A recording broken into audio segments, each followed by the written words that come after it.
बिस्मिल्लाहिर्रहमानिर्रहीम। अस्सलाम वालेकुम स्टूडेंट्स। आज lecture number 18 socio organisational issues and stakeholder requirements. आज हम इसका पार्ट 1 करेंगे। Today's topic includes introduction to social aspects of system, what are requirements, organizational issues, capturing requirement, socio-technical model, custom method, open system task analysis. So, in the beginning, the different people affected by introduction of a system are known as stakeholders and their needs can be both complex and conflicting. So, जो लोग involve होते हैं किसी भी system के साथ, उनको जब नया नया सिस्टम दिया जाता है तो वो जो लोग उस सिस्टम पे काम करना चाहते हैं वो हम उनको स्टेक होल्डर्स कहते हैं। और ऑब्वियसली उनके लेवल की वजह से, उनके कल्चर की वजह से, उनकी ओवरऑल एजुकेशनल बैकग्राउंड की वजह से उनके जो नीड्स हैं वो काफ़ी कॉम्प्लेक्स भी हो सकती हैं और एक दूसरे से कॉन्फ्लिक्ट भी कर सकती हैं। एक कुछ मांगेगा, दूसरा कुछ और बिल्कुल उसका ऑपोजिट मांग रहा होगा। ये सारे जो लोग किसी भी नए सिस्टम के साथ इन्वॉल्व हो रहे होते हैं उनको हम स्टेक होल्डर कहते हैं। Introduction of a new system effect the organisational and work practices in any organisation. जब भी कोई नया सिस्टम हम इंट्रोड्यूस करते हैं किसी भी ऑर्गेनाइजेशन के अंदर तो वो सारे लोग जो उससे होते हैं वो उन पर असरअंदाज होता है, उन पर इफेक्ट करता है। ये एक है प्रॉब्लम।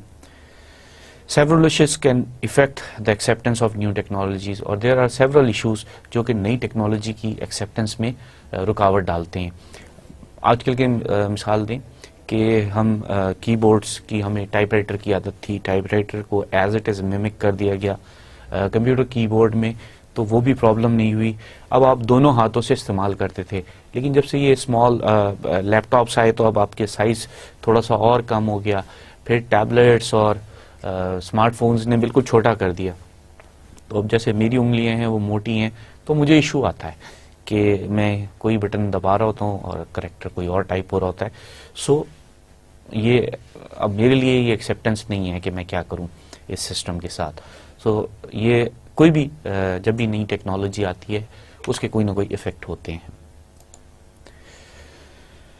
इंट्रोडक्शन में हम requirement engineering mostly focus on functional requirements. अब जब भी रिक्वायरमेंट गैदरिंग कर रहे होते हैं किसी भी सिस्टम को बनाने के लिए, तो जब वो हो रही होती है तो वो फंक्शनल रिक्वायरमेंट के हवाले से हो रही होती है। मतलब क्या है कि what the system must able to do, system को क्या काम करने हैं उस पर तो हमारा फोकस होता है। और mostly less emphasis is given on non functional human issues such as usability and acceptability. जो नॉन फंक्शनल लेकिन ह्यूमन इश्यूज हैं कि क्या जो सिस्टम बन रहा है वो यूजेबल है और क्या वो एक्सेप्टेबल भी है लोगों के लिए, उसको अडॉप्ट कर लेंगे या नहीं। वो हम एस्पेक्ट जो है रिक्वायरमेंट इंजीनियरिंग में कभी भी उन पर एम्फेसिस नहीं करते। अब रिक्वायरमेंट्स क्या चीज़ें हैं? Requirements are statement of what the system must do, system को क्या क्या करना चाहिए, हाउ इट मस्ट बिहेव, उसको जो क्या काम करने हैं और वो फिर किस तरह से करने हैं, ये इंपॉर्टेंट हो जाता है। The properties it must exhibit, अब वो उसको शो क्या करना है कि वो कौन कौन से काम कर रहा है, कौन कौन सी प्रॉपर्टीज उसके अंदर मौजूद हैं। The qualities it must possess, फिर उसमें क्या क्या क्वालिटीज हैं। The constraint that system and its development must satisfy, अब जो कंस्ट्रेंट्स सिस्टम हमें लाजमी सिस्टम के अंदर डालनी होती हैं उसकी डेवलपमेंट में, उनको भी रिक्वायरमेंट कहते हैं, क्योंकि हमें ये वाली कंस्ट्रेंट्स तो लाजमी ख़त्म करनी है। अगर वो नहीं ख़त्म कर रहे तो हमारी रिक्वायरमेंट पूरी नहीं हो रही। रिक्वायरमेंट इंजीनियरिंग, जाहिर बात है हमने रिक्वायरमेंट गैदर कर ली है तो requirement engineering emphasise the use of systematic and repeatable techniques that ensure the completeness, consistency and relevance of the system requirements. System requirements को जिस systematic अंदाज से जो किया जाता है कंप्लीट किया जाता है, सारी रिक्वायरमेंट को पूरा करना, वो रिक्वायरमेंट इंजीनियरिंग में हो जाता है। एक्चुअली इंजीनियरिंग है ही ये, इंजीनियरिंग का मतलब ही यही है कि आपके पास जो आपके पास इनपुट है और यू नो द आउटपुट, और अब आप मॉड्यूलर बेस्ड पे ऐसे अपना पूरा जो सिस्टम बना रहे हैं उसको इवॉल्व कर रहे हैं कि you get the desired result. So यहाँ पे भी रिक्वायरमेंट इंजीनियरिंग, हमने रिक्वायरमेंट गैदरिंग कर ली है, अब उसको इतने तरीके से हमने करना है कि जो कंप्लीट भी हो जाए हमारा सिस्टम, उसमें कंसिस्टेंसी भी रहे, वो रेलिवेंट भी रहे ये रिक्वायरमेंट्स के। तो अगर ये सारी चीज़ें हमने मॉड्यूलर बेसिस में उसमें इन्वॉल्व कर ली और अपनी गोल अचीव कर लिया, तो हमने एक्चुअली रिक्वायरमेंट इंजीनियरिंग कर ली। अब ऑब्वियसली बहुत सारी, जब हम रिक्वायरमेंट गैदरिंग कर रहे होते हैं तो हमारे पास बहुत सारे ऑप्शंस आ जाते हैं। तो अब हमें उसमें से ये देखना होता है रिक्वायरमेंट इंजीनियरिंग में कि कौन सी ऑप्शंस जो हैं वो हमारे लिए इम्पॉर्टेंट हैं। वो जो कहा था कि कंस्ट्रेंट, वो वाली कंस्ट्रेंट जिनको उसने ज़रूर पूरा करना है उनको पूरा करे, सारी चीज़ों पे एम्फेसिस करने की ज़रूरत नहीं है। इसी तरह फंक्शनल रिक्वायरमेंट होती हैं।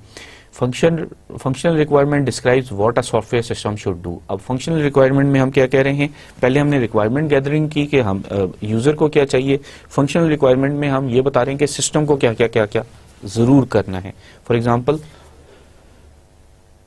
Functional requirement would be that a system must send an email whenever a certain condition is met. अब आजकल SMS सिस्टम है ईमेल से ज्यादा, तो क्या है कि अब जैसे ही आप कुछ ऐसी ट्रांजैक्शंस करते हैं, जैसे जिनके पास क्रेडिट कार्ड्स वगैरह हैं, जब वो क्रेडिट कार्ड्स में ट्रांजैक्शन करते हैं तो SMS फौरन जनरेट हो जाती है।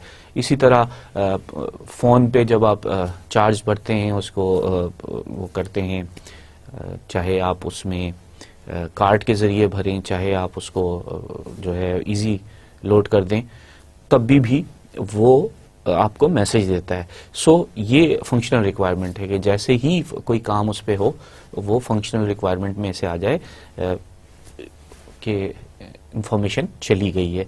सेम इसके कोई एरर आए तो प्रॉम्प्ट हो जाए आपके लिए। Usability is the measure of products potential to accomplish the goals of the user. तो यूजेबिलिटी क्या है कि जो वो मेजर है किसी भी प्रोडक्ट का, जिससे हमें ये होगा कि यूजर के बताए हुए गोल्स को उसने अचीव कर लिया। इसमें ऑब्वियसली हमने पहले भी बात की है कि नेविगेशन है, फेमिलियरिटी है, कंसिस्टेंसी है, एरर प्रिवेंशन है, फीडबैक है, विजुअल क्लैरिटी है, फ्लेक्सिबिलिटी एंड एफिशिएंसी वगैरह का ये जो मिलाप बनता है, तो फिर एक हमारे पास एक रेनबो बन जाती है और उस रेनबो से हम चीज को अच्छा समझने लगते हैं, यूजेबल हमारे लिए हो जाता है।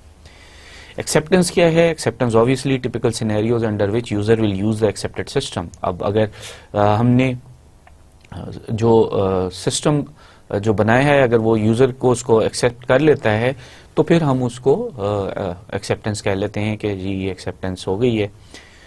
Real world testing of user acceptance और beta testing corresponds to the acceptance of software system. So अगर हम कोई ऐसा यूजर बेस्ड सिस्टम बना रहे हैं तो हम क्या करते हैं कि हम रियल वर्ल्ड में जाके उसकी टेस्टिंग करते हैं और देखते हैं कि यूजर ने उसको कितना उससे कितना अडॉप्ट कर लिया है, कितनी जल्दी उससे फेमिलियराइज हो गया है। सॉफ्टवेयर जब भी हम कोई नया बनाते हैं तो हम उसकी बीटा टेस्टिंग करते हैं कि बीटा वर्जन आ जाता है। बीटा वर्जन में लोग जो हैं पार्टिसिपेट करते हैं, कि जो प्रॉब्लम्स होती हैं वो भी बताते हैं और ओवरऑल फीडबैक देते हैं कि किस तरीके से इसको ठीक किया जाए। और इवेंचुअली जब वो सारी टैकल करने के बाद, एक खास टाइम गुजारने के बाद, फिर उसका ओरिजिनल वर्जन आता है। ऑर्गेनाइजेशन इश्यूज, हमने क्योंकि इसमें ऑर्गेनाइजेशन इश्यूज को सोशल इश्यूज की बात करनी है तो हम उस पर आते हैं। There are several organisational issues that effect the acceptance and relevance of information and communication system. अब हमारे पास बहुत सारे ऑर्गेनाइजेशनल इश्यूज हैं जिसकी वजह से एक्सेप्टेंस में भी प्रॉब्लम आती है और जो इंफॉर्मेशन और कम्युनिकेशन सिस्टम हम उनको डेवलप करते हैं उसकी रेलिवेंसी को भी वो चैलेंज कर रहा होता है बार बार issues. So these mainly includes cooperation और कॉन्फ्लिक्ट, कि हम कोऑपरेट करें कि कॉन्फ्लिक्ट करें किसी भी नए सिस्टम के साथ। फिर जब नया सिस्टम इवॉल्व होता है, आता है, तो चेंजिंग पावर स्ट्रक्चर में चेंज आती हैं। फिर अगर सिस्टम खुद ब खुद ही काम कर रहा है, सारी चीज़ें जैसे अभी हमने बात की थी कि फंक्शनल रिक्वायरमेंट में से एसएमएस खुद ब खुद जनरेट हो रही है, तो अब ये तो इनविजिबल वर्कर है जो कि ये काम कर रहा है। फिर एक्चुअल बेनिफिशरीज कौन से हैं जब भी कोई नया सिस्टम आता है, फिर फ्री राइडर प्रॉब्लम है, क्रिटिकल मास है, automating process work flow and business process री इंजीनियरिंग या बीपीआर, और फिर बेनिफिट्स इवैल्यूएशन है। सो ये वो इश्यूज हैं जो मेजर इश्यूज हैं जो कि किसी भी ऑर्गेनाइजेशन में जब भी कोई नया सिस्टम आ रहा होता है उसमें आते हैं। कॉपरेशन और कॉन्फ्लिक्ट में जो है the term computer supported cooperative work seems to assume that groups will be acting in a cooperative manner. So एक computer supported cooperative work या CSCW जो है उसकी जो टर्मिनोलॉजी आई है उसमें ये assume किया जा रहा है कि जितने भी लोग हैं किसी भी सिस्टम पे, वो ग्रुप जो कंप्यूटर सिस्टम पे काम कर रहा होगा वो एक दूसरे के साथ कोऑपरेट करेगा। People in organization and groups have conflicting goals and systems that ignore this are likely to fail spectacularly. अब ऐसी ऑर्गेनाइजेशन में जहाँ पे ऐसे ग्रुप के में लोग मौजूद होंगे जिनके गोल्स कॉन्फ्लिक्टिंग होंगे, एक दूसरे से कॉन्ट्राडिक्ट कर रहे होंगे, और उसमें जो हमने सिस्टम बनाया हुआ है उसमें इस चीज़ को कंसिडर नहीं किया गया, एडहेयर नहीं किया गया कि कॉन्फ्लिक्टिंग गोल के साथ भी लोग हो सकते हैं। अगर हमने इस सिनेरियो को जहन में रख के सिस्टम नहीं डिज़ाइन किया तो वो सिस्टम जो है वो उसके फेल होने के चांसेस बहुत ज़्यादा हैं, और बल्कि बड़े सेरेमनियसली फेल होता है वो। An example, imagine that an organisation is already highly computerised, the different departments all have their own system and the board decides that an integrated information system is needed. The production manager can now look directly at stocks when planning the week's work, and the marketing department can consult the sales department's contact list to send out marketing questionnaires. All is rosy and the company will clearly run more efficiently, or will it? अब हो क्या रहा है कि एक organisation है जिसमें सारी चीज़ें ऑलरेडी कंप्यूटराइज्ड हैं, बट हर डिपार्टमेंट का, सेल्स का अपना प्रोग्राम है, जो अकाउंट्स वाले हैं उनका अपना है, एचआर वालों का अपना सिस्टम है, तो वो सारा परफेक्टली चल रहा है। मैनेजमेंट डिसाइड करती है वन फाइन डे के नहीं जी ये सारे जो है ना आपस में इंटीग्रेट होने चाहिए। अब इंटीग्रेटेड सिस्टम का मतलब ये है कि जाहिर बात है कि उसमें एफिशिएंसी बढ़नी चाहिए उसूलन। जो प्रोडक्शन मैनेजर है वो स्टॉक्स को डायरेक्टली देख सकता है, ये नहीं कि वो स्टॉक वाले से पूछेगा और स्टॉक वाला देख के बताएगा कि वो स्टॉक है या नहीं है। उसको पता चल जाएगा कि अच्छा यार मैं जो वीक का प्लान कर रहा हूँ इसका मेरे पास स्टॉक रॉ मटेरियल मौजूद है तो लेट्स डू इट। फिर मार्केटिंग डिपार्टमेंट जो है वो सेल्स वालों के साथ कोऑपरेट कर सकता है और वो मार्केटिंग का जो है क्वेश्चनर्स भेज सकता है अपने जितने भी वो उसके कस्टमर्स हैं। सो ये सारी चीज़ें एट मैनेजमेंट लेवल तो ये रोज़ी पिक्चर पेश कर रही हैं कि यस यार बड़ा एफिशिएंटली चलना चाहिए, लेकिन क्या ऐसा वाकई होता है? क्या वाकई जब इंटीग्रेशन कर देते हैं तमाम सिस्टम की तो सब कुछ ठीक होने लग जाता है? थियोरेटिकली यस, सब कुछ ठीक हो जाने के चांसेस हैं, लेकिन प्रैक्टिकलिटी में ये होता है कि जब हम किसी और की jurisdiction में घुस रहे होते हैं तो there are several problems, several issues. One of it is conflicting requirement.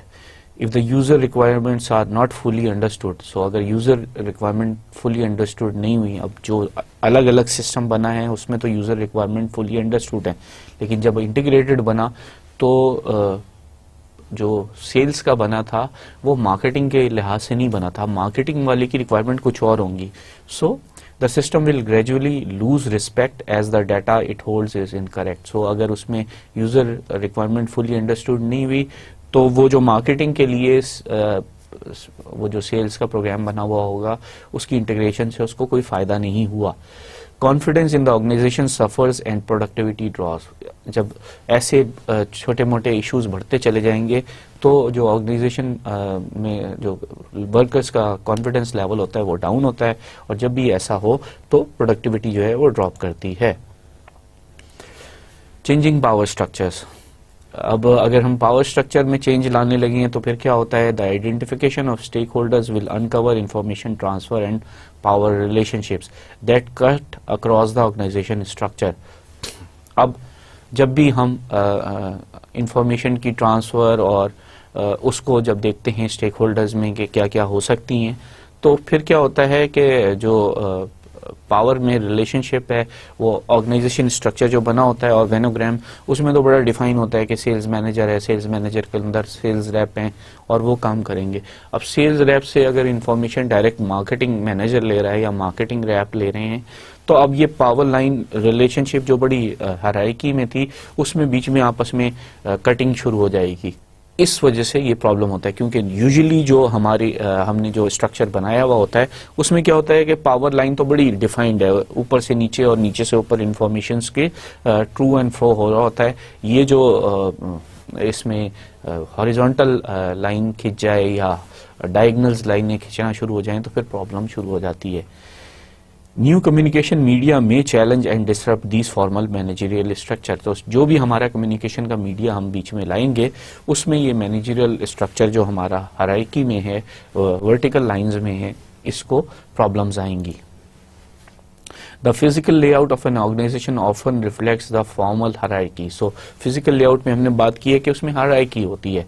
Each department is on a different floor with sections working in the same area of an office. Usually होता है कि हर department का जो है वो अपना floor या अपना section होता है, अपना portion होता है और उस portion में काम कर रहा होता है। If someone from sales wants to talk to someone from marketing, then one of them must walk to the other's office. So अगर sales और marketing के बंदों को आपस में बातचीत करनी है तो एक दूसरे के ऑफिस में मूव करना पड़ेगा। The leveling effect even makes it possible for subordinates to direct message diagonally across the hierarchy to their managers' peers or even worse to their managers' managers. सो अगर डायगनली हमने इसमें काम शुरू कर दिया तो ये होगा कि इन्वॉल्वमेंट ये हो जाएगी कि आप अपने सेल्स का रैप जो है वो इवन मार्केटिंग के मैनेजर को इंफॉर्मेशन दे रहा है। और उससे भी बुरी बात यह है कि सेल्स का रैप जो सेल्स एग्जेक्टिव है या मार्केटिंग और मैनेजर सेल्स के ऊपर जो एग्जेक्टिव है उसको डायरेक्ट मैसेजिंग कर रहा होगा, यानी वो अपने बॉस के बॉस को मैसेज कर रहा होगा, जो कि ज़ाहिरी बात है प्रॉब्लम होती है। ईमेल मैसेजिंग जो है ये डायगोनल करने में बहुत आसान है कि आप अपने बॉस को सीसी में रख के किसी के साथ भी बातचीत कर सकते हैं और उसको सीसी में होने की वजह से, कॉपी में होने की वजह से उसको पता चल जाएगा कि अगर कहीं से कोई प्रॉब्लम्स होती हैं तो ही कैन टैकल, और जो कुछ इन्फॉर्मेशन जा रही है he can knows that as well. Technology can be an important vector of social change. जो टेक्नोलॉजी है जाहिर बात है कि वो एक इम्पॉर्टेंट पोर्शन होता है किसी भी सोशल चेंज का, but if violent reaction is to be avoided the impact of the technology must be assessed before it is introduce. So किसी भी वायलेंस को किसी भी रीज़न की वजह से उस पर रिएक्शन को रोकने के लिए जो टेक्नोलॉजी के इम्पैक्ट को थोड़ा सा असेस करने की ज़रूरत है, थोड़ा सा उसमें स्टडी करने की ज़रूरत है। उसके बगैर डायरेक्ट टेक्नोलॉजी पे लाने की ज़रूरत नहीं है। In the short term solution must be carefully matched to the existing social and organisational structure. So अगर हम इसको इन शॉर्ट करें तो हमें कोई भी सोल्यूशन जो दे रहे होते हैं वो सोशल और organisational structure of that particular region जहाँ पे आप या ऑफिस जिसमें आप ये दे रहे हैं अपना सोल्यूशन, उसको स्टडी करने की ज़रूरत होती है और उसको मैच करके मॉडिफाई करके मैच करने की ज़रूरत होती है। द इनविजिबल वर्कर क्या है? The ability to work and collaborate at a distance can allow functional groups to be distributed over different sites. अब हो क्या रहा है कि हम with the technology, with the information communication technology, अब फिजिकली मौजूद होने की ज़रूरत नहीं है, एट अ डिस्टेंस लोकेशन पे भी काम हो सकता है. So for example cross functional neighbourhood centres where workers from different departments do their jobs in electronic contact with their functional colleague. अब क्या है हो रहा है कि जो इलेक्ट्रॉनिक सिस्टम्स बन गए हैं वहाँ पे जो इवन क्रॉस फंक्शनल हैं, यानी सेल्स वाले, मार्केटिंग वाले, वो इलेक्ट्रॉनिक कॉन्टैक्ट के जरिए, ईमेल के जरिए एक दूसरे से बातचीत कर रहे हैं. सो उनका फिजिकली एक जगह पे होना ज़रूरी नहीं है, किसी का किसी के ऑफिस में ड्रॉप होना ज़रूरी नहीं हो जाता. सो इनविजिबल वर्कर की प्रॉब्लम क्या है कि यूजुअल जो ट्रेडिशनल एस्पेक्ट है उसमें है मैनेजमेंट बाय प्रेजेंस है. If the approach is an organisation is management by presence, that is someone is working because they are in the office, then there is no way a remote worker is going to be trusted. So ऐसा नहीं हो सकता कि remote बैठा हुआ जो बंदा है, जिस ऑफिस में प्रेजेंस होना ज़रूरी है, फिजिकल प्रेजेंस होना ज़रूरी है, वहाँ पे रिमोटली भी काम कर सकें. इसको बिल्कुल इस तरीके से समझें कि जब हमारा जो ट्रेडिशनल सिस्टम है एजुकेशन का, उसमें क्लास में प्रेजेंट होना ज़रूरी है. अगर वो क्लास में स्टूडेंट मौजूद नहीं है तो उसकी एब्सेंट लग जाती है, वो उसकी लिए हमारे लिए उसको एडहेयर करना कि वो क्लास में मौजूद है या नहीं, वो मुश्किल हो जाती है. और एट दी एंड उसकी सारी अटेंडेंस को काउंट किया जाता है, और एक ख़ास लेवल से अगर उसकी नीचे अटेंडेंस हो जाए तो हम उसे पेपर में बैठने के लिए अलाउ नहीं करते. अब इसमें वो ये नहीं हो सकता कि वो कहे कि जी आप जब आप लेक्चर दे रहे हो तो आप स्काइप पे आ जाएं, मैं अपने घर से बैठ के ना पढ़ देख लूँगा. ये हम अलाउ ही नहीं करते. तो हमारे लिए इनविजिबल स्टूडेंट जो है इन ट्रेडिशनल क्लासरूम अलाउड नहीं है. लेकिन विद द वर्चुअल रियलिटी हम क्या कह रहे हैं, मैनेजमेंट बाय ऑब्जेक्टिव की तरफ आ गए. If the style is management by objective, that is the subordinates are working because they are doing their jobs and producing result, then there will be no problem. So अब हमने virtual classroom के साथ ये assume कर लिया है कि आपको lectures जो deliver हो रहे हैं आप उससे study कर रहे हो, उसे study करने के बाद आप उसको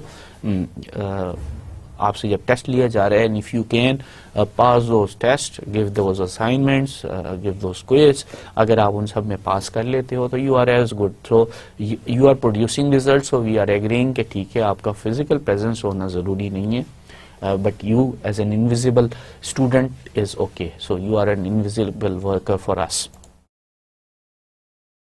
अब beneficiaries किसी भी नए systems के कौन कौन से होते हैं? Main problem is people who get benefit from the systems are different from people who work in the system. So जो problem आती है वो यहाँ पे आती है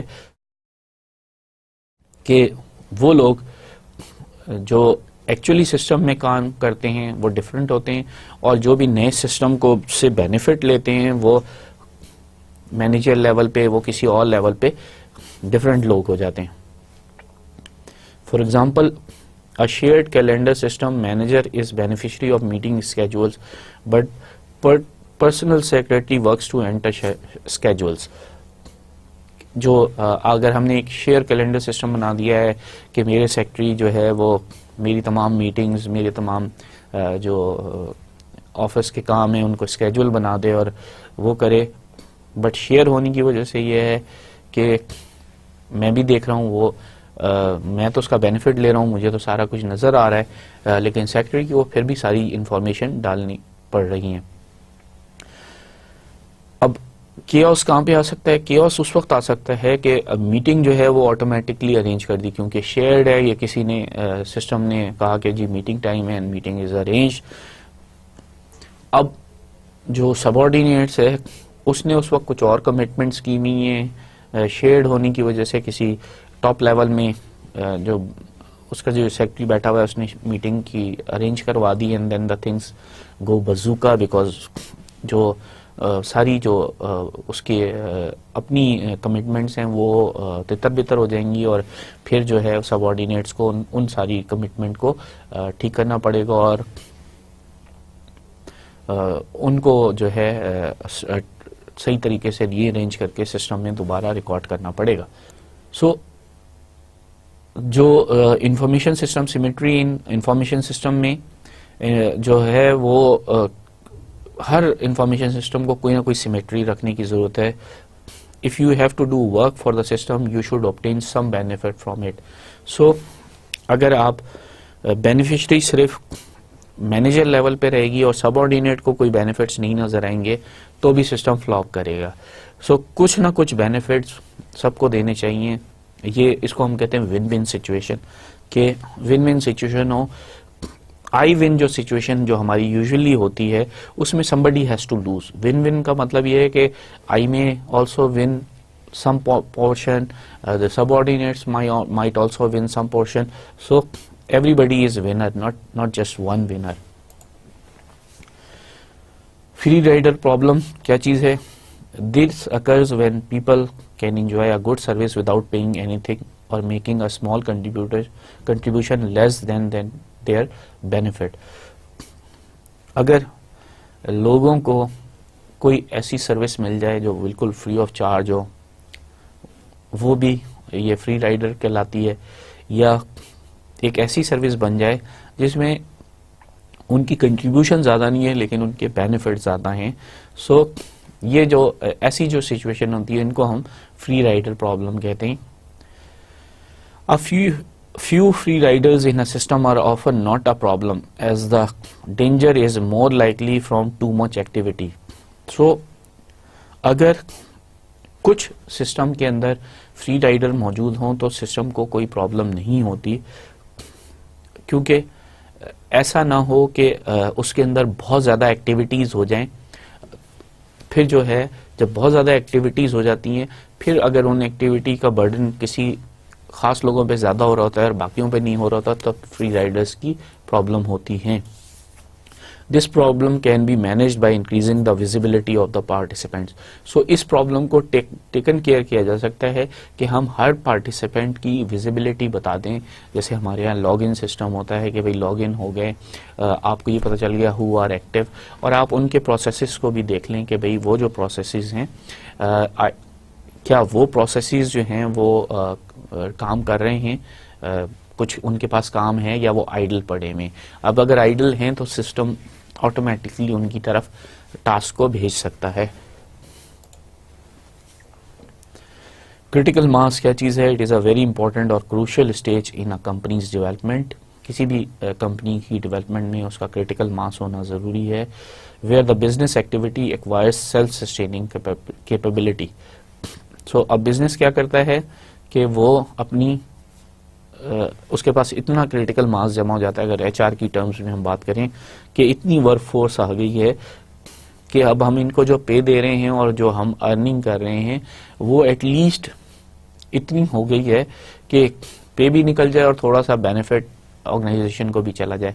तो ये जो एचआर की कंडीशन आ गई है, अब ये जो हमारे पास ह्यूमन रिसोर्स जमा हो गया, ये वो क्रिटिकल मास है जिससे अब ये सेल्फ सस्टेन हो जाएगा, सिस्टम खुद चलेगा, क्योंकि ये खाएगा और कमाएगा, कमाएगा और खाएगा, कमाएगा और खाएगा.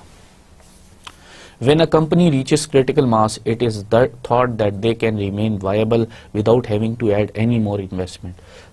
तो जब भी किसी कंपनी का क्रिटिकल मास आ जाता है, मास पे वो रीच कर जाती है किसी भी हवाले से, अब एचआर में जब वो रीच करके हैं उतनी वर्क फोर्स, तो हम ये कह रहे हैं कि अब नए एचआर में बंदों को हायर करने की जरूरत नहीं है, क्योंकि वो एक इन्वेस्टमेंट बन जाएगी, जो एक्स्ट्रा होगी उसकी जरूरत नहीं है.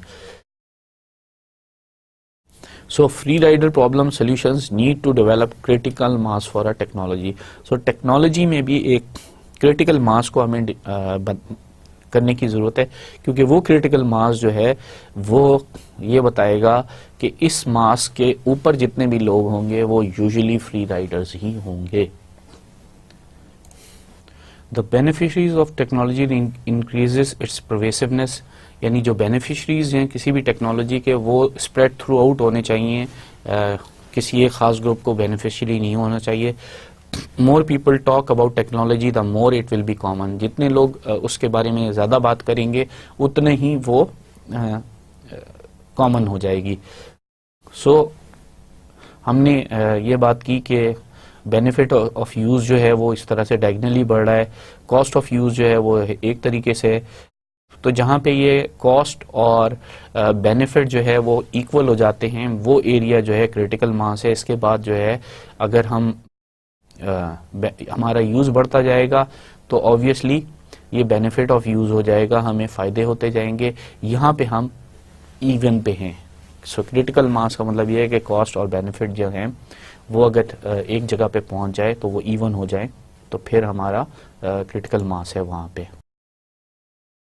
So strong benefit when lots of users. So strong benefit उस वक्त होते हैं जब यूजर ज़्यादा होते हैं, but the little benefit for early users, और अर्ली यूजर्स के लिए बहुत कम बेनिफिट्स होते हैं। सो सोल्यूशन का फ़ायदा यह है कि एक तरीका यह है कि जो हम इस सोल्यूशन का 0 पॉइंट है वो यहाँ से उठा के यहाँ ले दें, तो यहाँ पे भी एटलीस्ट कुछ तो बेनिफिट उसको मिल जाएगा at the start as well. So automating process workflow and business process reengineering जो है BPR, वो क्या होता है? A major problem in many organization is paper work. जो सबसे बड़ा प्रॉब्लम है वो पेपर वर्क है, आपने फाइलों में लिखना है, कागजों में लिखना है। Workflow system aims to automate such work. Workflow जो है वो सिस्टम जो है वो सिस्टम होते हैं जो इन पेपर वर्क को ऑटोमेट करने की कोशिश करें। So workflow system aims to automate such of the process using electronic forms which are forwarded to the relevant person based on a pre-coded rule. So हम वर्कफ्लो सिस्टम्स में ये कर रहे हैं कि हम इलेक्ट्रॉनिक फॉर्म्स बना रहे हैं जहाँ पे आप एंट्री कर लें। अगर आपने सेल्स की एंट्री करनी है तो आप वो सेल्स में जो जो चीज़ें हैं आप उसका पूरा एंटर करते रहें कि मुझे ये आइटम चाहिए।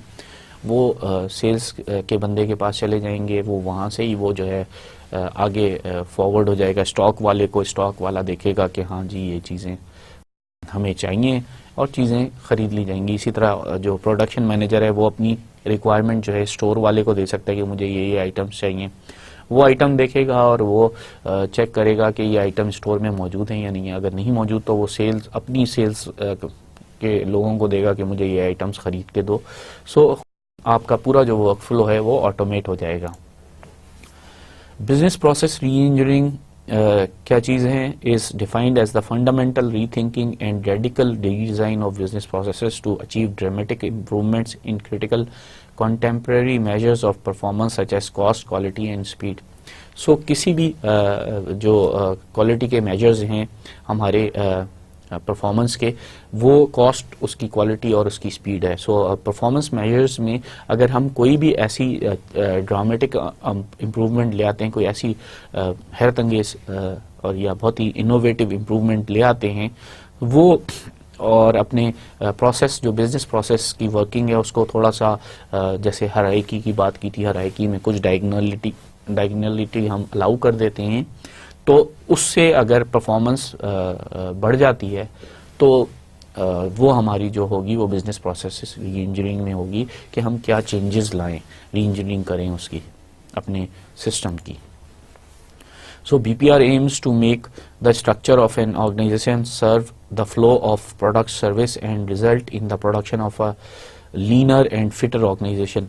So हम processes में क्या करें कि हम अपने स्ट्रक्चर को थोड़ा सा री-इंजीनियरिंग कर रहे हैं, देख रहे हैं कि हम ऐसी क्या चीज़ ले आएँ कि हमारा जो प्रोडक्शन का काम है वो बड़े लीनियंट तरीके से सुकून से भी हो जाए, लेकिन ऑर्गेनाइजेशन पे उस पर और फिट हो जाए, ऑर्गेनाइजेशन और अच्छी तरीके से काम करे। सो अगर हम ऐसा सिस्टम बना दें कि वो एट ईज करे वर्कर्स को भी, लेकिन उनकी प्रोडक्टिविटी को बढ़ा सके, तो ये हमारे सिस्टम में प्रोसेस इंजीनियरिंग होगी।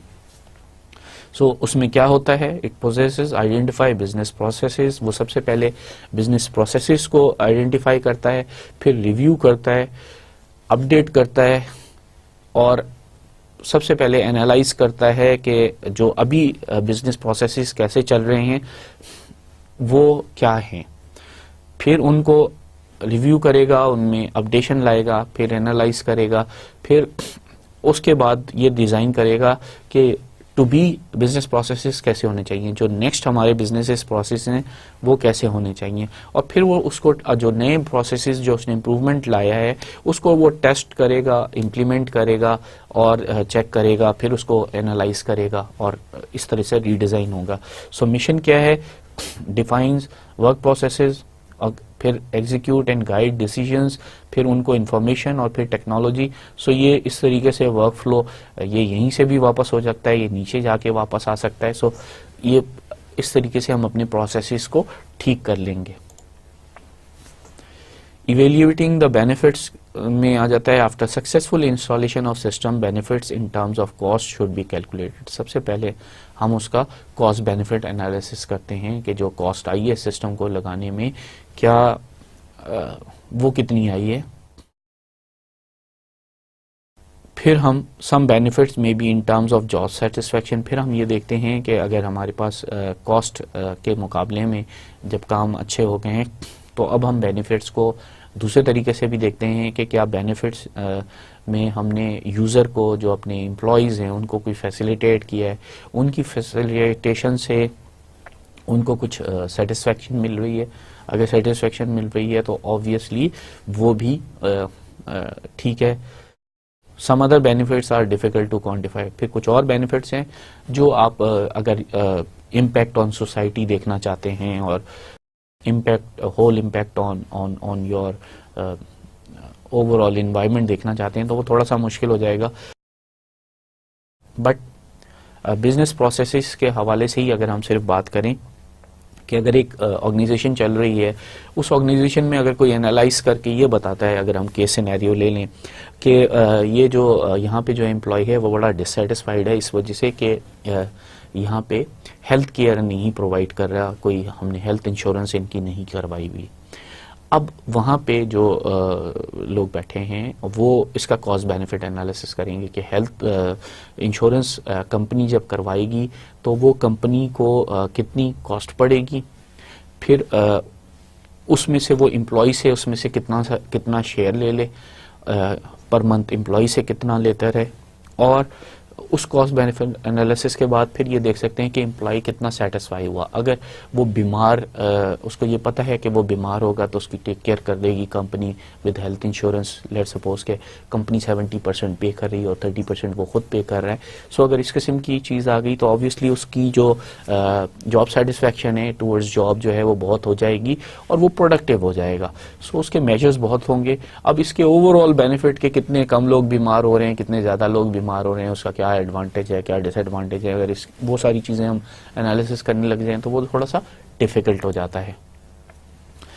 Capturing requirements problem can arise when a system is introduced without a full understanding of all the people who will be affected by it. So ऐसे तमाम सिस्टम्स में प्रॉब्लम होती है जब हम ये नहीं समझते कि एटलीस्ट हमें जिस ग्रुप के लिए ये बना रहे हैं उसके जो कि उनको क्या इफेक्ट होंगे, उनकी अंडरस्टैंडिंग अगर हमारे पास कंप्लीट नहीं है कि कौन कौन से यूजर्स होंगे, किस तरीके से इसको यूज़ करेंगे, तो ऐसे किसी भी सिस्टम में प्रॉब्लम आ सकती है। In order to better understand and support complex organizational structure, work groups and potentially conflicting stakeholder needs, we capture and analyze information. So किसी कॉम्प्लेक्स ऑर्गेनाइजेशनल स्ट्रक्चर में अगर हम इनकी रिक्वायरमेंट की कैप्चरिंग कर रहे हैं और उसको देख रहे हैं जहाँ पे कॉन्फ्लिक्ट ऑफ इंटरेस्ट भी है, कॉन्फ्लिक्ट आ रहा है आपस में स्टेक होल्डर की नीड्स में, तो हम वहाँ पे क्या करेंगे कि जब सारी रिक्वायरमेंट ले लेंगे तो फिर उसको बैठ के एनालाइज करेंगे कि कौन कौन सी जो हैं वो इनमें से कॉमन है, उसको तो जाहिर बात है हम प्रायोरिटी देंगे। फिर कॉन्फ्लिक्टिंग में देखेंगे कि किसकी जो है वो किस चीज़ को हम चेंज कर लें और कौन सी चीज़ों को अभी हम फ़िलहाल छोड़ दें, नेक्स्ट पे ले जाएं, और कहाँ पे हमें गाइडेंस करने की देने की ज़रूरत है कि ये यहाँ पे इनकी ट्रेनिंग चाहिए ताकि ये इसमें ठीक हो जाए। सो उस कैप्चरिंग एंड एनालाइजिंग से हमें बहुत सारी चीज़ें क्लियर हो जाती हैं। अब there are several approaches. Socio technical modelling है एक, हम ये है कि सोशल टेक्निकल मॉडलिंग कर दें उस अपने चीज़ों की। सॉफ्ट सिस्टम मेथोडोलॉजी हम यूज़ कर सकते हैं कि हमारे जो सिस्टम्स हैं वो सॉफ्टवेयर होने चाहिए डिज़ाइनिंग में, वो रिजिड नहीं होने चाहिए, इतने रिजिड ना हो कि लोग उससे उकता जाएं। पार्टिसिपेटरी डिज़ाइन एक और एस्पेक्ट है कि हम डिज़ाइन करते हुए ही यूज़र्स को पार्टिसिपेट करवा लें ताकि वो थोड़ा सा बड़े अच्छे हो जाएं। फिर एथनोग्राफिक मेथड्स जो हैं कि हम एथनोग्राफिक जो है वो बना लें यूज़र्स का, सो दैट हमें पता हो कि कौन कौन से हैं। इसी तरह कॉन्टेक्चुअल इंक्वायरी कर लें कि किस कॉन्टेक्स्ट में हम काम करना चाह रहे हैं।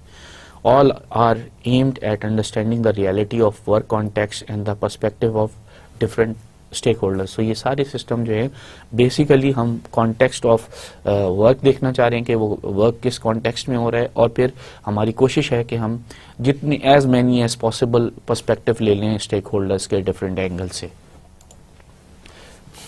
सो स्टेक होल्डर्स कौन है? Anyone who is affected by the success और failure of the system is a stakeholder. So ऐसा हर बंदा जो किसी भी सिस्टम को सक्सेसफुल बना सकता है या उसको फेल कर सकता है, वो स्टेक होल्डर है। Understanding stakeholder is key to many of the approaches to requirement capturing. So requirement capture जब हम करने जा रहे हैं तो हमें स्टेक होल्डर को समझना बहुत ज़रूरी है। ये सबसे बड़ी की है किसी भी जो अप्रोच के फेलियर या सक्सेस की। सो एक कंपनी में अगर हम आइडियली देखें तो स्टाफ उसका स्टेक होल्डर है, जो कम्युनिटी उस कंपनी से रिलेटेड है वो स्टेक होल्डर है, सप्लायर है, कस्टमर है और ओनर है। सो ये सारे स्टेक होल्डर हैं किसी भी एक कंपनी के। टाइप्स कौन कौन सी होती हैं स्टेक होल्डर्स की? एक प्राइमरी होती है stakeholders, people who actually use the system, या हम उनको एंड यूजर्स कहते हैं। फिर सेकेंडरी स्टेक होल्डर्स कौन से होते हैं? People who do not directly use the system but receive output from it और प्रोवाइड इनपुट टू इट। सो वो ऐसे यूजर जो इससे आउटपुट लें या इसको इनपुट दें सिस्टम को, बट डायरेक्टली यूज ना करें, वो सेकेंडरी स्टेक होल्डर्स हैं। टर्चरी स्टेक होल्डर्स वो हैं कि people who do not fall into either of the first two categories. अब वो जो किसी इन पहली दूसरी में नहीं आती, वो जो हैं टर्चरी हैं, वो हैं कौन? But who are directly affected by the success और फेलियर ऑफ द सिस्टम। लेकिन सिस्टम के फेल और सक्सेसफुल होने से उनको जो है अफेक्ट होगा। सो ऐसे जो वो होते हैं sometimes you can say owner, तो वो ओनर जो हैं वो टर्चरी स्टेक होल्डर हो सकते हैं। Facilitating stakeholders, people who are involved with the design development and maintenance of the system. So जो टेक्निकल लोग हैं जो इस सिस्टम को डिज़ाइन करेंगे, डेवलप करेंगे, मेंटेन करेंगे, वो फैसिलिटेट करते हैं क्योंकि सिस्टम को, तो वो फैसिलिटेटिंग स्टेक होल्डर्स हो जाते हैं। Who are the stakeholders? अब अगर एक एग्जांपल ले लें classifying stakeholders in an airline booking system. So एक इंटरनेशनल एयरलाइन है, वो सोच रही है कि वो एक नया बुकिंग सिस्टम ले आए जो कि उसके एसोसिएटेड ट्रैवल एजेंट्स जो हैं उनके लिए हो, ताकि वो डायरेक्टली जो है वो सेल कर सकें टिकट जो है पब्लिक को। सो जो प्राइमरी स्टेक होल्डर्स हैं उसमें वो ट्रैवल एजेंसी होगी, स्टाफ होगी, एयरलाइन बुकिंग स्टाफ वाले हो जाएंगे। सेकेंडरी स्टेक होल्डर्स जो हैं वो कस्टमर्स, एयरलाइन मैनेजमेंट हो जाएगी। टर्चरी स्टेक होल्डर जो है वो competitors, civil aviation authorities, customers, travelling companies, airline shareholders ये हो जाएंगे।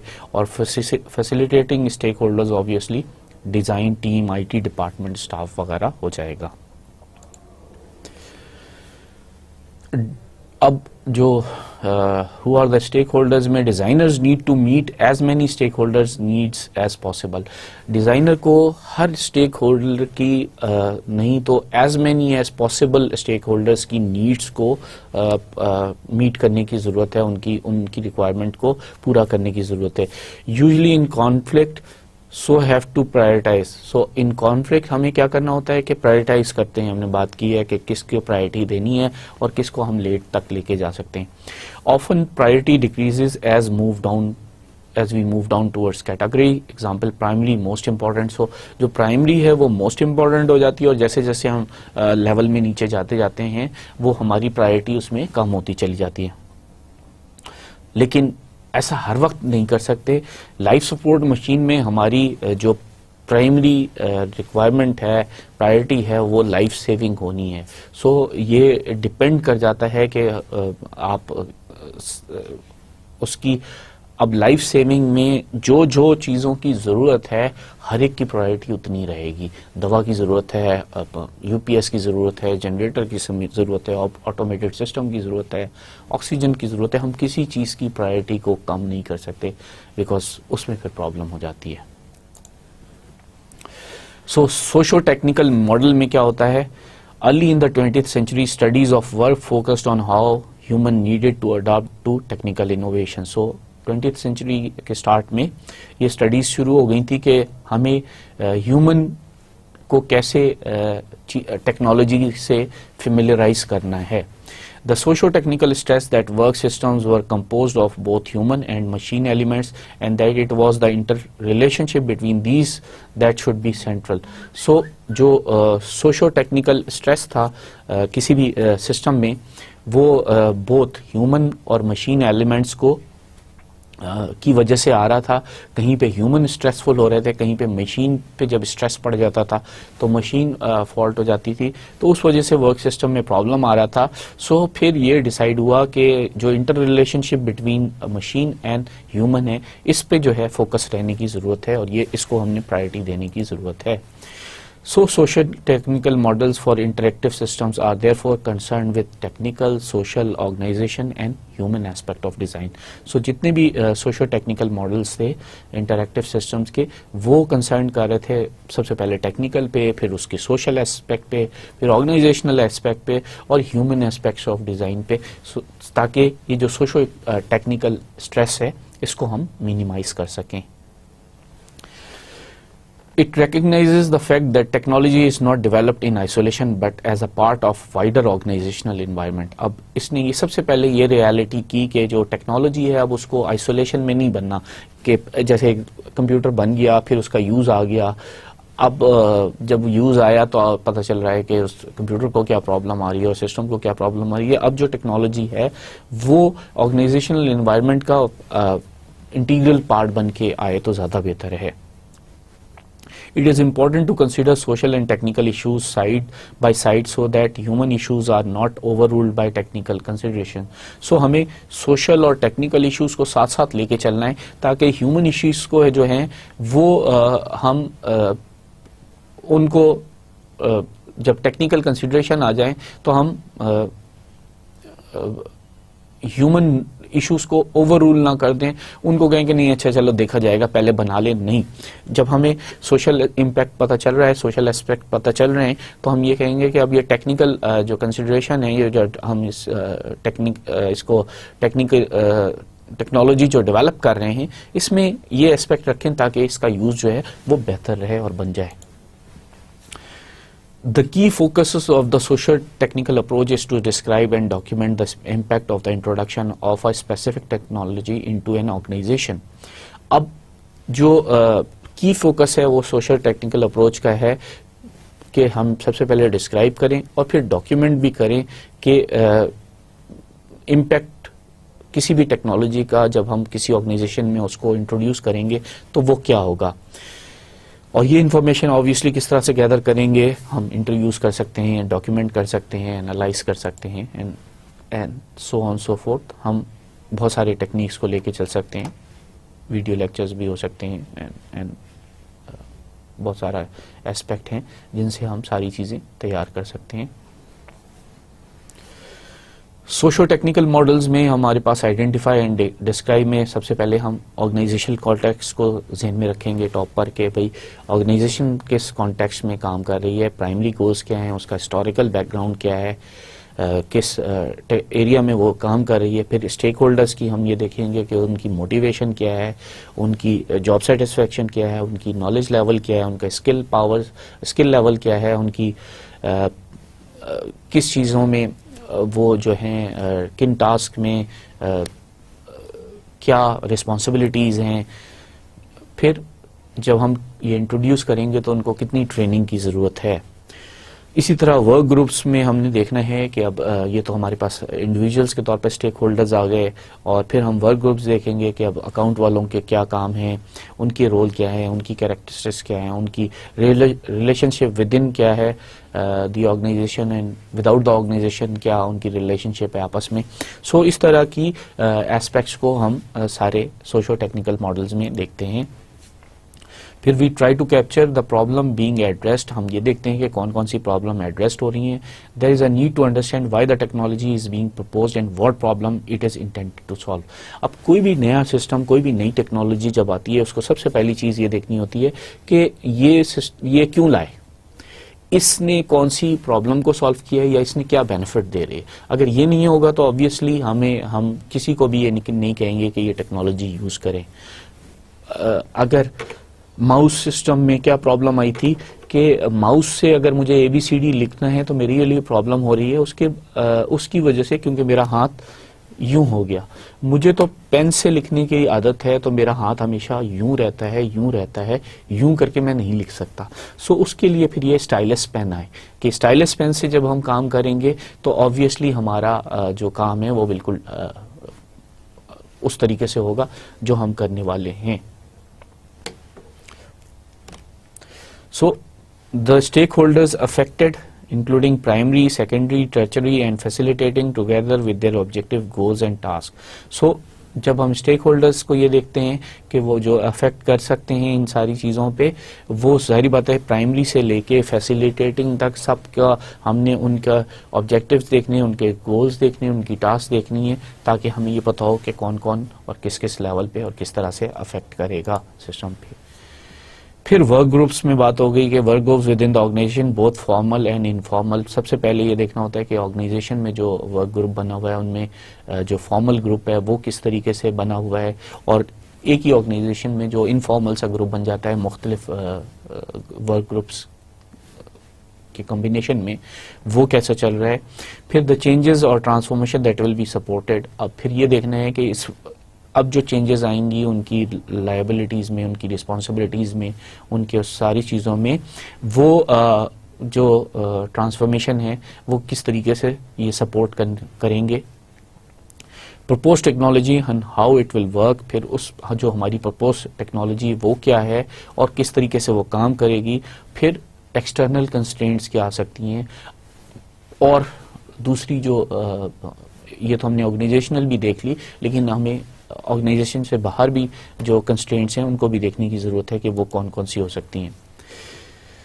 कस्टम मेथोडोलॉजी क्या है? Custom is a socio technical methodology design to be practical to use in small organisation. So ये एक हमने स्मॉल ऑर्गेनाइजेशन में जो है ये सोशो टेक्निकल मेथोडोलॉजी है जिसको अडॉप्ट करें तो वो स्मॉल ऑर्गेनाइजेशन के लिए काम करनी होती है।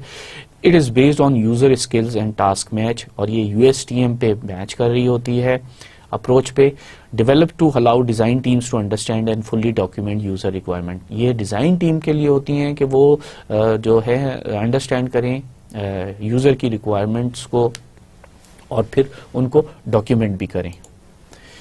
Custom focuses on establishing stakeholder requirements. जो कस्टम का मेन फोकस होता है वो स्टेक होल्डर की रिक्वायरमेंट को एस्टैब्लिश करने में होता है। All stakeholders are considered, not just the end user. यहाँ पे ऑल स्टेक होल्डर्स यूज होंगे, कंसिडर होंगे, सिर्फ एंड यूजर्स नहीं होंगे।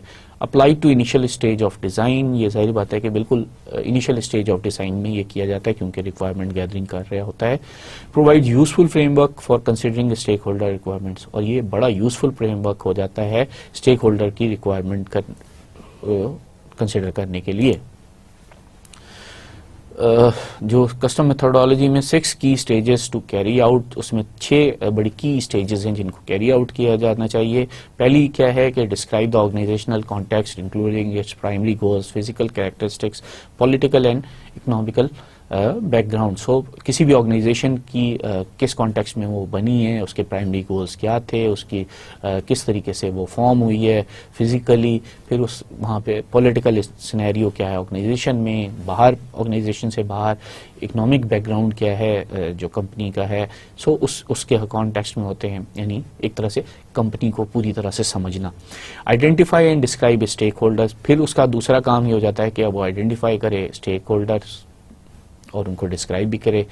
All stakeholder are name categorize as primary, secondary, tertiary और facilitating and describe with regard to personal issues, their role in the organisation and their job. So हर बंदे को ये कैटेगराइज करना होता है कि ये प्राइमरी यूजर है, सेकेंडरी है, टर्चरी है या फैसिलिटेटिंग है, फिर उसके पर्सनल इशूज को उसमें रखा जाता है, फिर उसका रोल इन ऑर्गेनाइजेशन क्या है और उसकी जॉब क्या है।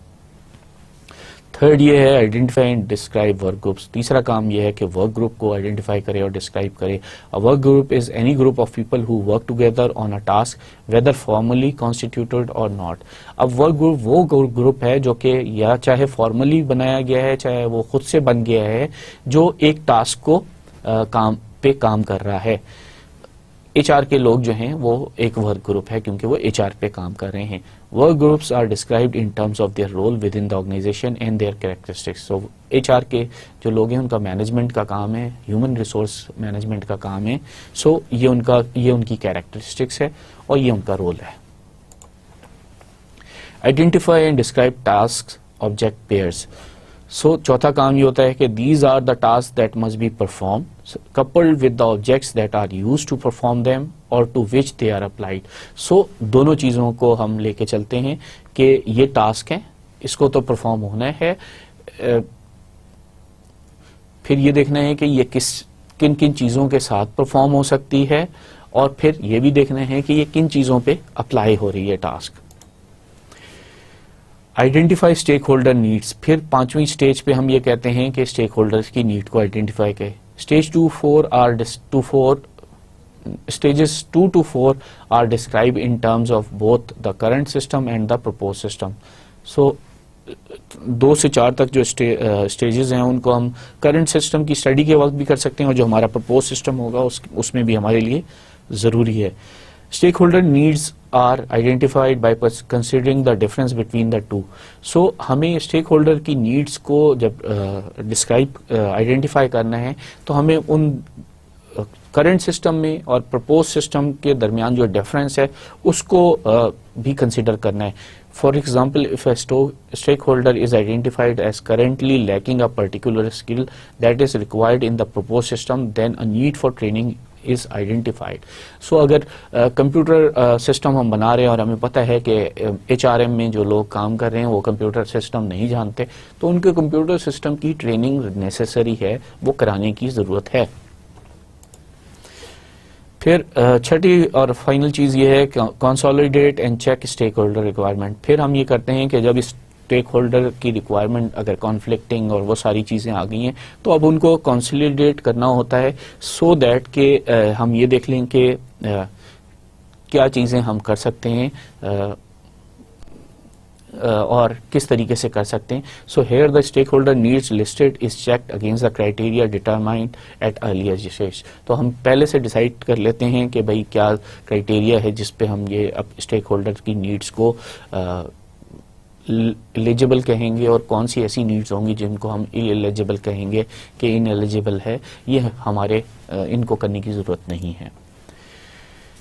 कस्टम स्टेक होल्डर एनालिसिस जो है वो question investigate a range of stakeholder characteristics such as the following. What does the stakeholders have to achieve, how is successful measured, what knowledge and skill does the stakeholders have, what attitudes towards computer technology does the stakeholder have, does the stakeholder have to consider issues of responsibility, security or privacy, etc etc। सो जब भी हम किसी stake holder के analysis करते हैं और custom में जब हम कर रहे होते हैं तो हमें उसकी जो कैरेक्टरिस्टिक्स की जो है रेंज ऑफ कैरेक्टरिस्टिक्स के कौन कौन सी कैरेक्टरिस्टिक ये स्टेक होल्डर पोजेस करता है उसको डिटर्मिन करने की, इन्वेस्टिगेट करने की ज़रूरत होती है। सो सबसे पहली तो चीज़ ये होती है कि जो भी हम स्टेक होल्डर है वो अचीव क्या करना चाह रहा है, जब वो करंट सिस्टम में क्या अचीव करना चाह रहा है, इसी तरह जब हम प्रपोज सिस्टम करेंगे तो उसमें क्या वो अचीव करेगा, और फिर जो वो अचीव कर रहा है वो तो उसने अपनी अचीवमेंट रखी हुई है, हम उसकी सक्सेस को कैसे मेजर करेंगे। फिर जो इम्पोर्टेंट है, जैसे हमने पीछे भी बात की, कि उसकी क्या नॉलेज है और क्या स्किल सेट है।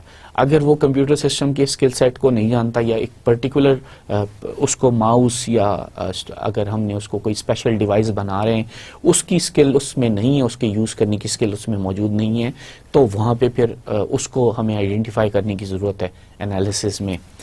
What attitude towards computer technology does the stakeholder have?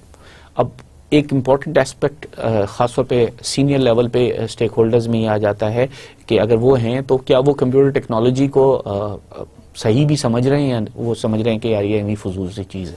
सो ये बड़ी अंडरस्टैंडिंग की ज़रूरत है, और अगर वो नहीं समझ रहा है तो फिर उनको कंप्यूटर टेक्नोलॉजी की तरफ कैसे मोटिवेट करना है, ये आपने आइडेंटिफाई करके देना होता है इस एनालिसिस में। Does the stakeholder have to consider issues of responsibility, security और प्राइवेसी। अब ये डेफिनेटली जो हमारी सबसे बड़ी कंप्यूटराइजेशन में एक प्रॉब्लम आती है कि जब भी कोई गड़बड़ होती है तो हम कहते हैं कि कंप्यूटर ने कर दी है गड़बड़। कभी ये नहीं कहते कि ये कंप्यूटर तो वो कर रहा है जो हम उसमें एंटर कर रहे हैं, तो ये हमारी रिस्पॉन्सिबिलिटी है कि हम एंट्री में सही चीज़ें करें ताकि कंप्यूटर में गलती ना हो। सो एक तो ये चीज़ है। फिर सिक्योरिटी आजकल का बहुत बड़ा इशू है कि जो चीज़ कंप्यूटर में जा रही है क्या वो सिक्योर भी है, ये तो नहीं है कि वो लीक हो जाएगी। और फिर सिक्योरिटी में मेरी प्राइवेसी, मेरी जो आइटम्स उसमें रखे हुए हैं वो प्राइवेट हैं या नहीं है।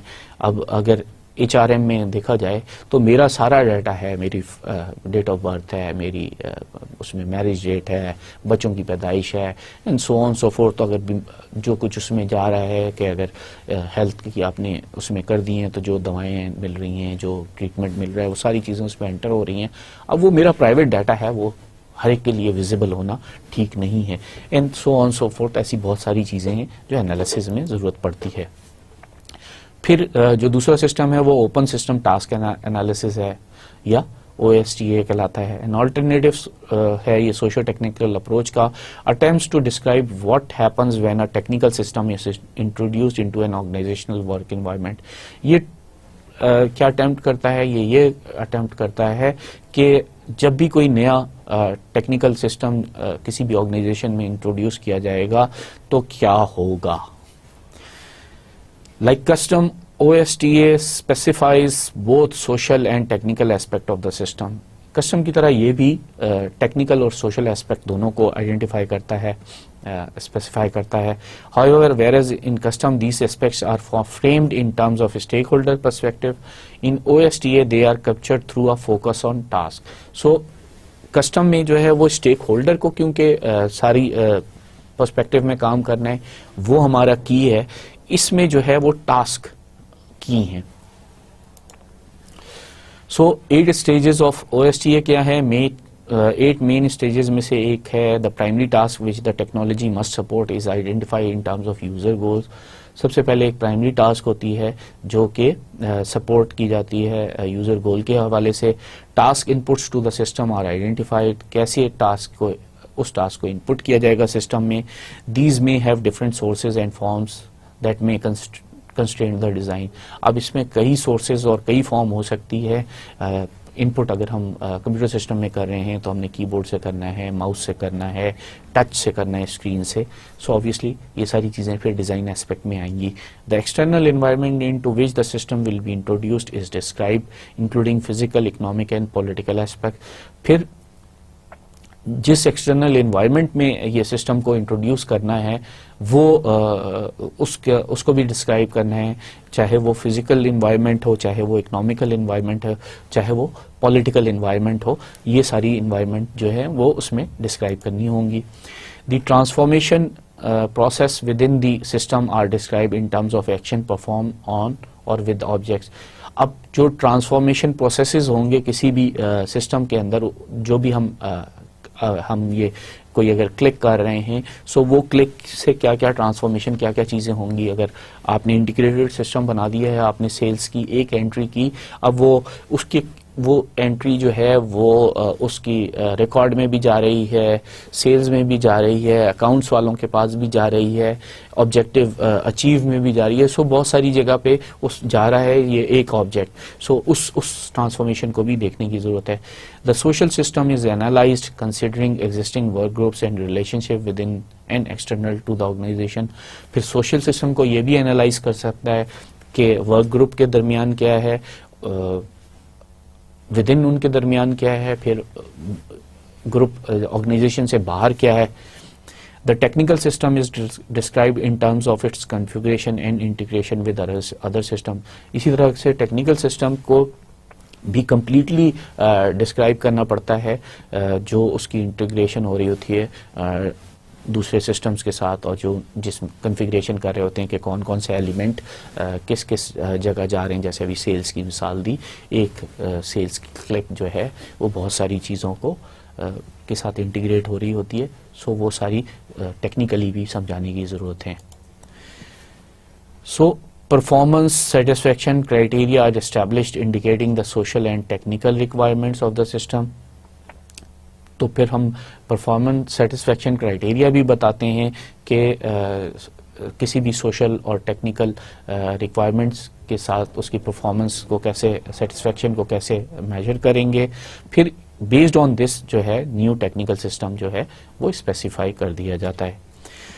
OSTA uses notations familiar to designers such as data flow diagrams and textual description। अभी क्योंकि ये टास्क ओरिएंटेड है, सो ये बेसिकली डिज़ाइनर के लिए हैं। सो ये डाटा फ्लो डायग्राम्स और टेक्सचुअल डिस्क्रिप्शन जो एक डिज़ाइनर को समझ आ सकती है उसके मुताबिक बनता है।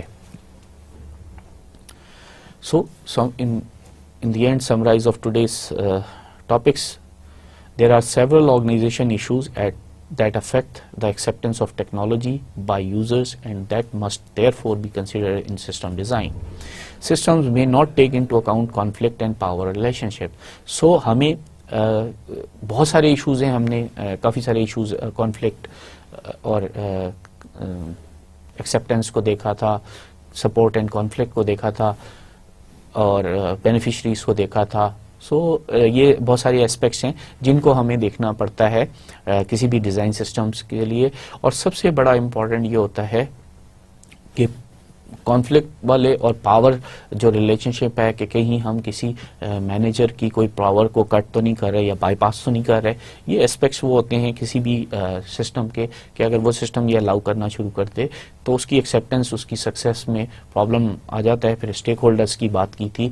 सो बहुत सारे इश्यूज को हम लेके चले और हमने देखा those who benefit may not do the work. अब जो एक्चुअल प्रॉब्लम आ जाती है वो ये आ जाता है कि जो बेनिफिट का जिनको ज़्यादा मिल रहा होता है वो फ्री राइडर्स टाइप की चीज़ होते हैं, उन्होंने ज़्यादा वर्क नहीं किया हुआ होता। So not every one may use system. Obviously जितने भी स्टेक होल्डर्स हैं हर कोई सिस्टम को यूज़ नहीं करेगा, बट हर कोई सिस्टम से अफेक्ट ज़रूर उसको होगा।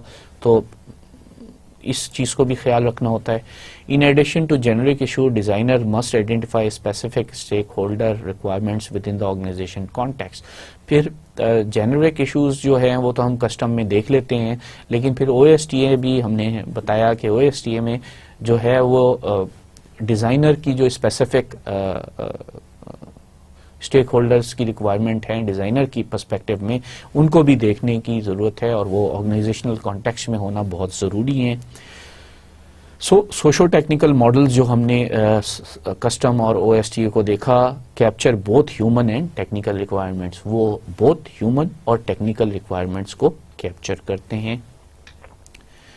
With this we come to an end of today's topic. अपना बहुत ख्याल करिएगा। अल्लाह हाफिज।